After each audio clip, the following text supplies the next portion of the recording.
Hi everyone and welcome back to my channel. My name's Ufama and I'm an older first-time mum. I basically use this space to talk about all the great things associated with that, obviously largely centered around my 6-month-old son AJ, so baby toys and products, reviewing those, opening and unboxing those with you, things around his early development, but then from the perspective of an older mom, I'll talk about things related to fertility and that journey, trying to conceive, health, beauty, well-being, fashion, and everything in between.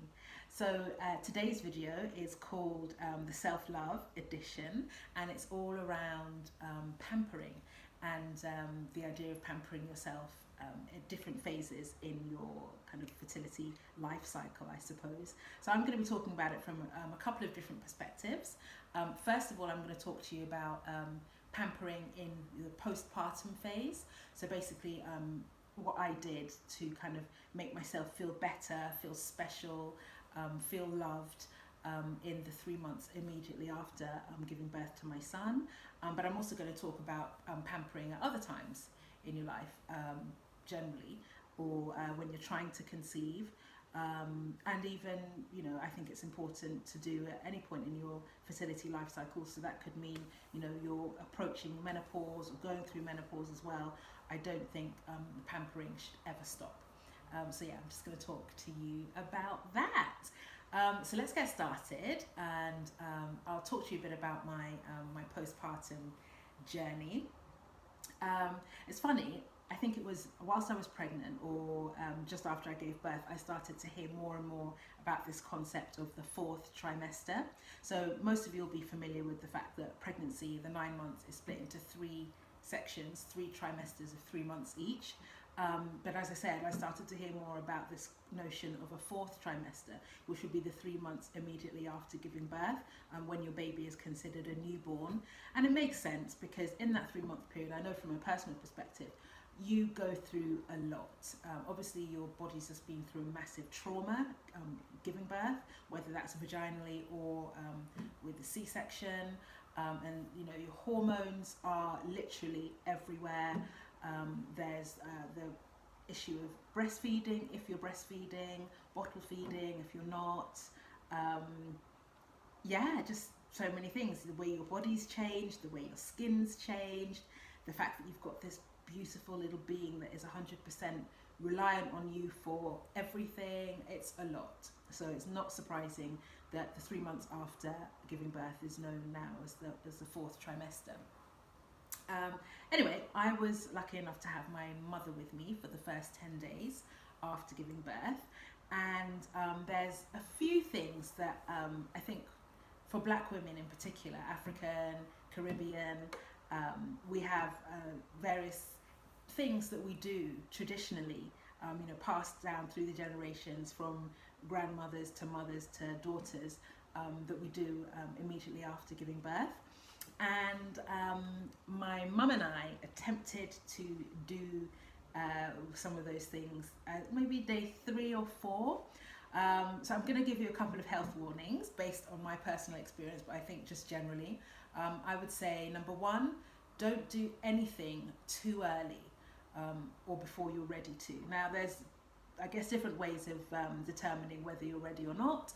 You could just go with your gut instinct, you know, it's your body, yourself, you know yourself, or you might have some discussions with your health visitor, your midwife, your GP, before you think about doing any of these things. That's the first thing. The second thing is I'm going to be talking about, you know, having hot baths and steaming and hot water and all sorts of things. Do not attempt to do any of these things if you're at home alone with your baby, because if anything was to happen to you, obviously it could be disastrous for you and also for your baby. So I would recommend that you only attempt doing any of these things, as I said, after speaking to medical professionals to make sure that you're physically ready to do so, and also if you are accompanied by another responsible adult. So yeah, so let's just get into it. So yeah, so day 3 or 4, My mum runs the bath for me. She's got these Epsom salts, puts them in the water. I get in, it feels like bliss. But the problem came when I tried to get out of the bath. So on the medical advice side of things, I have a history of low blood pressure. So, getting into a hot bath a few days after losing quite a lot of blood in delivery possibly was not the best idea. I also had a second degree tear, so I had some stitches, and when I tried to get out of the bath, it was just a disaster. First of all, I had this weight in my stomach that had been troubling me for a few days and a good couple of weeks after. No one told me that, before your uterus contracts back to its normal pre-pregnancy size, you're basically going around with what feels like some kind of basketball or huge watermelon kind of flopping from side to side. That's what it felt like to me anyway, and I could feel it when I tried to lie down in bed, when I tried to get up, when I wanted to roll over. It was awful. I don't know whether that's normal or whatever, but I was worried about it, my mum was worried about it. Anyway, so I had all this stuff going on, couldn't get out of the bath, was feeling faint, and my mum panicked and called the paramedics. She called 999. I spoke to the call handler, and I really didn't want anyone to come, but my mum was insisting.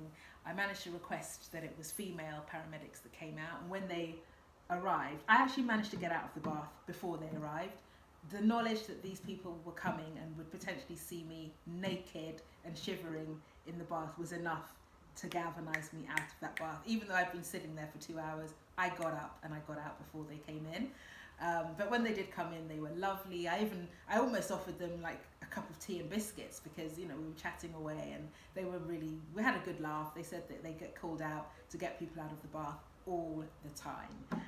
So it wasn't a first for them, but it was a first and a last for me. So as I said, be careful. Luckily, as I said, my mum was there, window was open. Make sure you have some cold water near you as well if you are going to attempt this. So anyway, we scrapped it that day, as you can imagine, and it was a few days later, the day that my son was 7 days old, which is significant in African cultures and traditions. A couple of my aunties came around, and they all did this kind of mini ritual, I suppose you could call it. Makes me sound much more important than I am, but it was a nice moment. We sat in the hot bath, and they pressed parts of my body to just, relax my muscles and basically pamper me and spoil me a bit. And I'm going to talk to you now about how I continue to do that every morning and every night for the first 3 months of my son being born. And it just so happened that naturally I felt I could stop after 3 months, like this, at the end of this 4th trimester as I've described it. So essentially, aside from sitting in the hot bath, what it was this bowl, which one of my aunties brought round, filled with hot water. I have a good hot water supply from my tap in the family bathroom, but if you don't, I would suggest you just boil a kettle and maybe 2 kettlefuls of hot water do. Then you need to get yourself a towel. Doesn't need to be a full-size bath sheet. I would go for a hand towel size, so bigger than a face flannel. Face flannel wouldn't be big enough, but something this kind of size, which I would fold over and dunk in the hot water, wring, and then as you can see, because it's this size, it just fit perfectly around my shoulders. I'd be able to manipulate my neck, my shoulders, put it across my chest. Really good for pressing and applying heat to engorged breasts when you're breastfeeding. Can help unblock your ducts. Just help keep the milk flowing and just keep you comfortable. And then also I would press the stomach. So my auntie showed me how to basically kind of get right under, the kind of apron, I guess you've got flapping around, and just press and lift and help the process of the uterus contracting naturally, as it is in those first days and weeks after giving birth. Breastfeeding helps with the contraction as well. I should stress that I had a vaginal delivery. Obviously, if I'd had a cesarean section, I would not be doing this.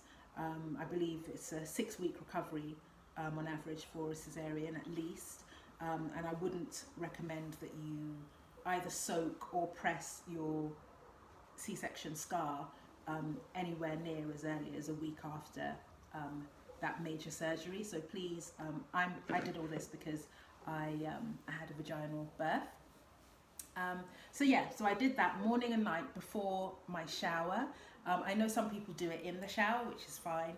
Again, really good to direct your the hot jet from the shower onto your breasts. And yeah, so that was a large part of my postpartum recovery routine. Warning, I'm going to talk in a moment about vaginal and womb health. So if that kind of thing makes you feel squeamish or you get offended easily, please stop listening now.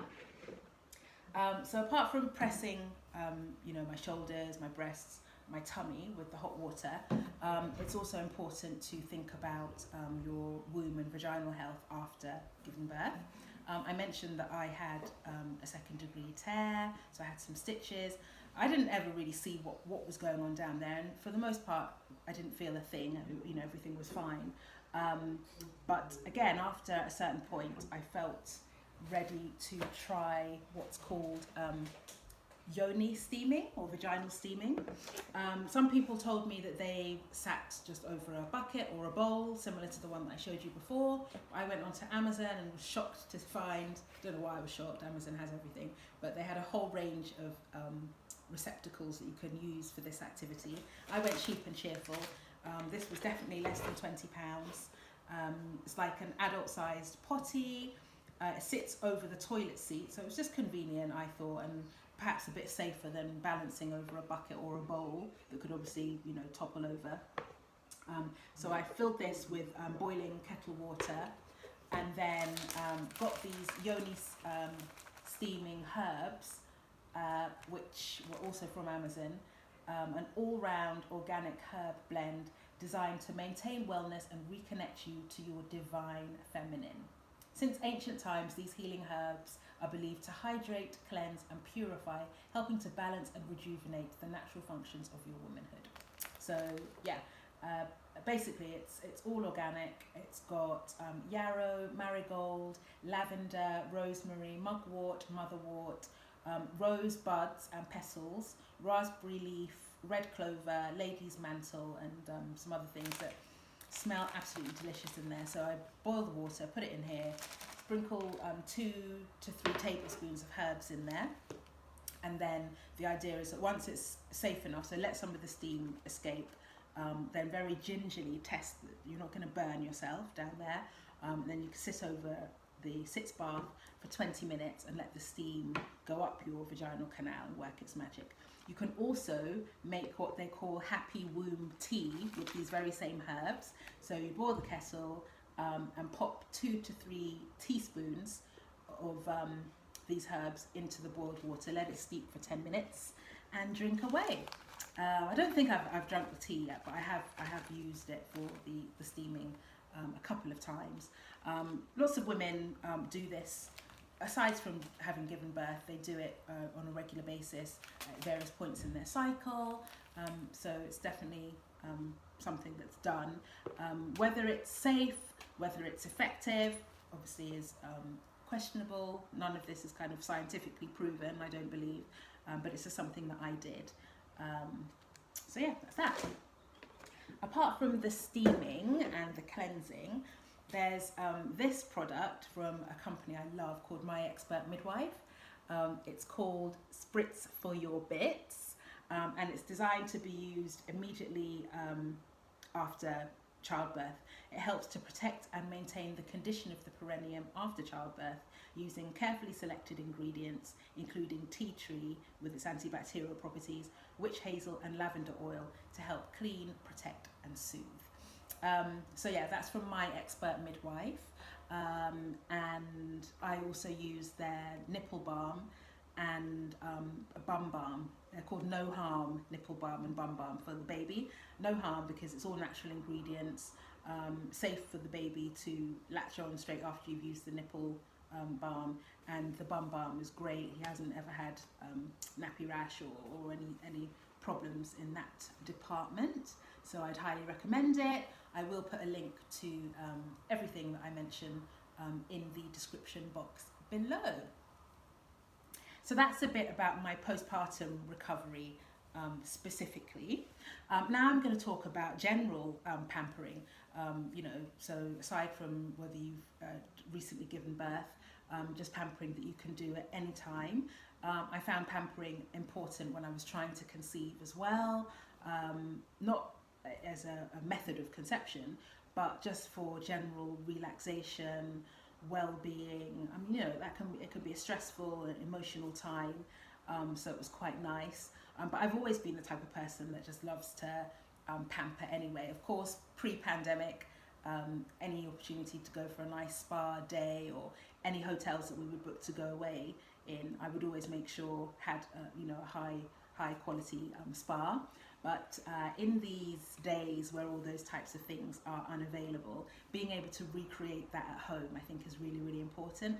And I think one of the reasons I've always kind of done that anyway is probably from my mum. Growing up, I think it was every Sunday, she would pack a bag and go off to the sauna.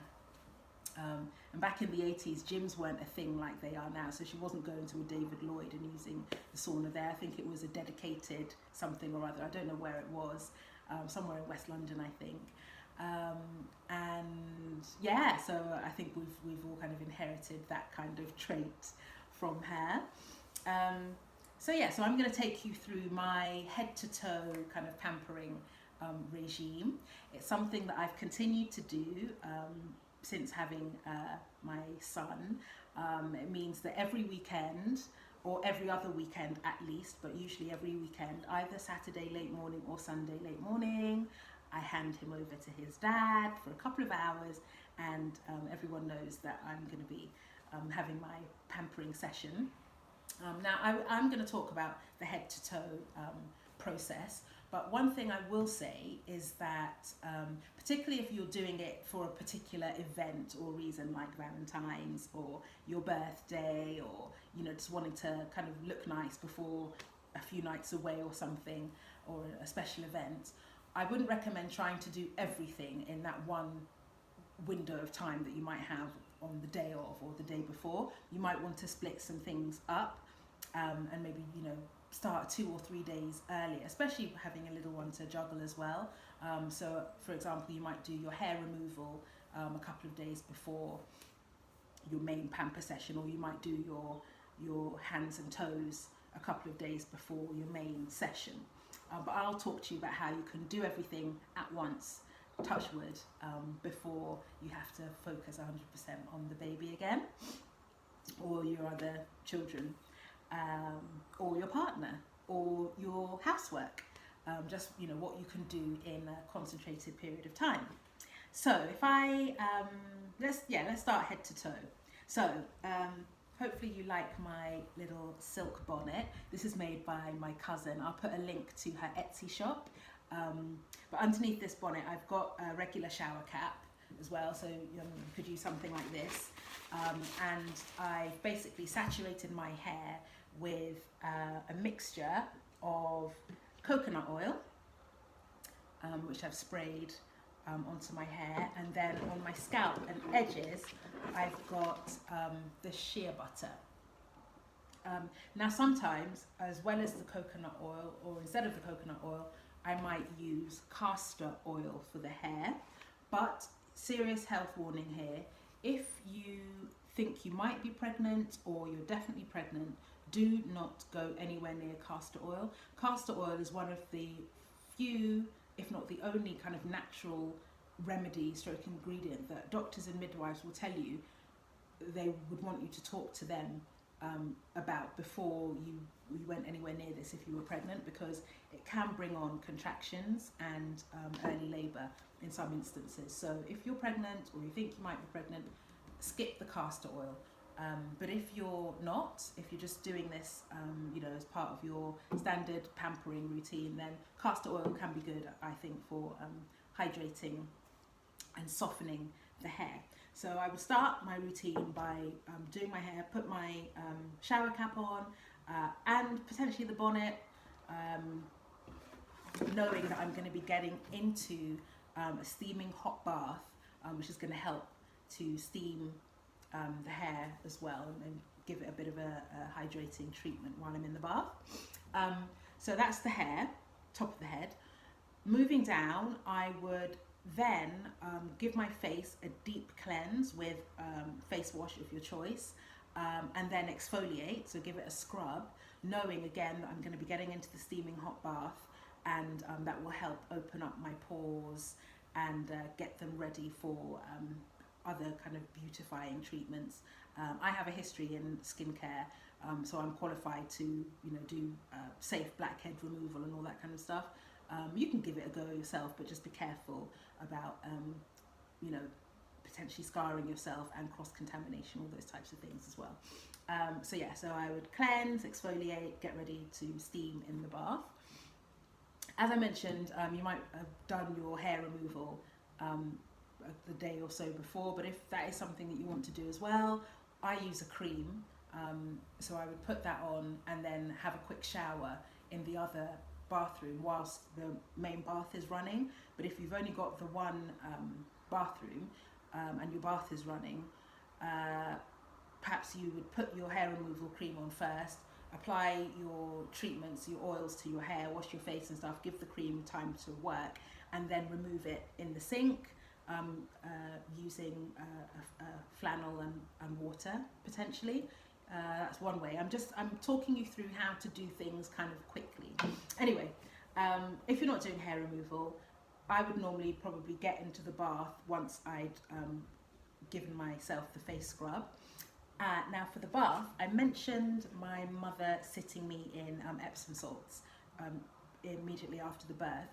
Now if that is the case, if you're really kind of soon after giving birth, I would avoid anything with a lot of fragrance or colour in it, because you're going to be sensitive down there, so just be wary of that. But if you're further along the line and you don't mind having fragrance stuff, I was in Boots the other day and I would normally go for plain Epsom salts, but they had these on clearance, and I'm a sucker for clearance. Whenever I see anything decent on clearance, I'll get as much of it as I can. They only had these 2 bags, 1 kg bags for £1 each, and it's Epsom and Himalayan salts with lemongrass and pink grapefruit, and the smell is divine. I'm telling you, put this in the bath and it smells like you're in a posh hotel spa. It's fantastic.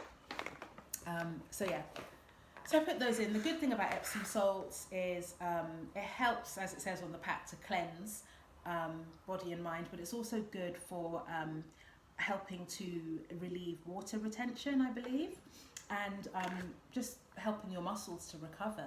So imagine if you are just very immediately post-birth and you're soaking in plain natural Epsom salts, you've just gone through a major trauma.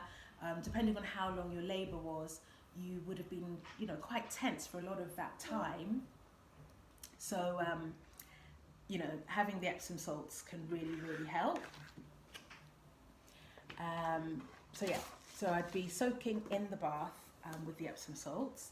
The next thing I would do is potentially give myself a mini pedicure whilst in the bath. Now some people might find that a bit gross, but it's something that I would do literally just before I'm planning to drain the water out and kind of rinse off under the shower. But again, for time saving, whilst you're there, the skin and your nails are softened. You can just get your foot file and give yourself a scrub on the feet. Get your nail clippers, clip away because the skin's soft as well. Then just drain the water out and rinse off as you would normally. So that's that. Then also, again, just before draining the water out, or as the water is draining out, is when I would usually start to give myself a bit of a body scrub. Now, there's different ways you can do this. If this is your once a week special ritual time, you might want to invest in a lovely rich body scrub, or make your own with you know, something like coconut oil and brown sugar or something, or you can just use a nice, again, scented shower gel and your body puff or body sponge. So this is the body puff, and then this is a harder kind of African style sponge, which I can make nice and long so I can reach my back, you know, just give everywhere a good scrub. Now, I mentioned, you know, non-scented versus scented things. I love a good smell, even though I'm very much on this whole kind of non-toxic tip. I love things that smell nice and rich. And that same day I was in Boots, they had these just good old Radox shower gels. But this, I'd never seen this before, exotic starfruit and coconut scent. And they were reduced to 50p, so you know I had to get two. That was the only two that were on the shelf. So that's, yeah, exotic starfruit and coconut, 50p each. Another coconutty scented thing that I have is this brand called Treacle Moon, which is available in Tesco's. A bit more expensive. It's usually, I think, £3 or £4, but whenever it's on offer for like £2.50 or something, I'll pick that up. And that just, it's called My Coconut Island. So again, it's kind of, you know, evoking that home away from home special feeling. So yeah, just dollop a bit of that onto your sponge or your body puff and scrub away, and then rinse off under the shower. Now, if you want something a little more natural than those shower gels that I just showed you, there's this brand called Faith in Nature, and it's organic, it's vegan, it's 99% natural in its origins with no SLS or parabens. They smell delicious, and I first came across them, I think, at my older sister's house. One of the things I love about staying at hers is all the nice things she's got in the bathroom, which I just help myself to. But I did end up investing in these after one of my visits. So yeah, Faith in Nature. They can be quite expensive. Like if you don't get them on offer and everything, they're about £6 a bottle, which is quite a bit more obviously than your bog standard stuff. But you can get them on offer from time to time. So yeah, so that's another option. Just squeeze some of that onto your body puff, scrub away and rinse off. And by the time you've done that, bath would have drained out, and you can step out. So what I would do after having been in the bath and had all that steam is probably remove any blackheads that I want to get rid of, cleanse my face again, and then apply a mask to my face. So there's I use 2 different masks for different zones in my face. If you don't want to spend on, you know, actually investing in a whole mask, be cheeky, go to the Boots beauty counters and ask maybe if they've got some sample sachets of anything. You could use those instead. So that's that. Whilst the mask is on, I would probably have patted the rest of my body down and moisturize my body so it doesn't get dry whilst the masks are drying out my face. So if we want to stick with the coconut theme, I might use something like Palmer's coconut oil, or just raw coconut oil or shea butter. Shea butter definitely on my feet for a really rich, moisturizing, hydrating experience. I'm just looking. So once I put lots of shea butter on my feet, I would then pop some socks on and just, you know, stay in those socks for the rest of the day, just to really let that shea butter sink in. And that would be that. Again, talking about buying stuff in bulk, I think I was in Tesco's the other day, and they had just regular Palmer's cocoa butter lotion on offer. It's usually about £4.50 a bottle, but they had it for like £2 something. So I literally cleared the shelf. They had 2 packs of these left on the shelf, unpacked or whatever. I just grabbed those. I'm sure the woman on the checkout was thinking I was a weirdo, but I didn't care. I'm very happy with those. So yeah, so basically just douse myself with body cream after my bath, and that would be it. So it's been a long one, but I hope the 30 minutes watching this video was a good investment of your time. It's given you some hints, tips and pointers about what to do to make yourself feel special at home, whether you've just given birth, whether you're trying to conceive, or anything in between. Thanks so much for watching. I will link down below to all of the products that I've mentioned, including my lovely bonnet. So please like this video, comment, and subscribe if you haven't done already. Take care and see you next time.